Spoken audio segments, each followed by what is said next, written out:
అయితే ఇప్పుడు Indian males ఎవరైతే ఉన్నారో, ఇండియన్ అబ్బాయిలు పెళ్లి అనే డెసిషన్ ఒక పెద్ద ఫినాన్షియల్ డెసిషన్ అంటారా? 100% పెద్ద ఫైనాన్షియల్ డెసిషన్. ఇక్కడ చాలా మంది పెళ్లి చేసుకోవాలంటే సెటిల్ అవ్వాలని చెప్పేసి అబ్బాయిలు ఆలోచిస్తున్నారు. లేట్గా మ్యారేజ్ చేసుకొని లేట్గా పిల్లల్ని గంటం వల్ల వాళ్ళు ఊహించని ఖర్చులు వాళ్ళ మీదకి వస్తాయి. ఫస్ట్ ప్రాబ్లం వచ్చేసరికి ఒక 2 కేసెస్ ఎగ్జాంపుల్. 25, 26, 27 ఇయర్స్కి పెళ్లి చేసుకున్న అబ్బాయి ఎర్లీగా కిడ్స్ని ప్లాన్ చేసుకొని 28, 29, 30 లోపల కిడ్స్ని ప్లాన్ చేసుకుంటే ఆ పిల్లల పెళ్ళిళ్ళు వీళ్ళకి 55 సంవత్సరాలు వచ్చే టైంకి అయిపోతాయి. అదే లేటుగా 30, 31, 32కి పెళ్లి చేసుకొని పిల్లల్ని 35 నుంచి 40 మధ్యలో కంటే ఈ పిల్లల పెళ్ళిళ్ళు అంటే వాళ్ళకి పుట్టిన పిల్లల పెళ్ళిళ్ళు చేయడానికి వాళ్ళకి 65, 70 వయసు కూడా వచ్చేస్తుంది. అప్పుడు మీరు ఎర్నింగ్ కాదు, మీరు ఎక్కడి నుంచి డబ్బులు తీసుకొని వస్తారు? 2, ఇప్పుడు ఎడ్యుకేషన్ కాస్ట్. మీరు పిల్లల్ని 5 సంవత్సరాల ముందు ఎడ్యుకేషన్లో జాయిన్ చేస్తే మీకు ₹1,00,000 స్కూల్ ఫీజు.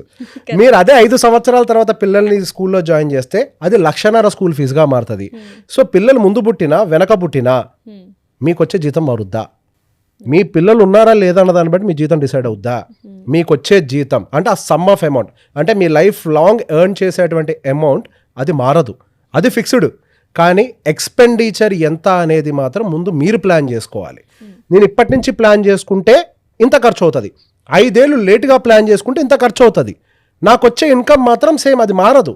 మీకు ఎంత గ్రోత్ రావాలో అంతే వస్తుంది. ఇట్లా డిలేడ్గా జరగటం వల్ల మీరేం సపోర్ట్ చేయగలుగుతారు? వాళ్ళకి పుట్టిన పిల్లల్ని వాళ్ళు చూసుకోవాలా, ముసలోళ్ళని మిమ్మల్ని చూసుకోవాలా? వాళ్ళప్పుడు వాళ్ళకి ఎంత ప్రెషర్ బిల్డ్ అవుతుంది?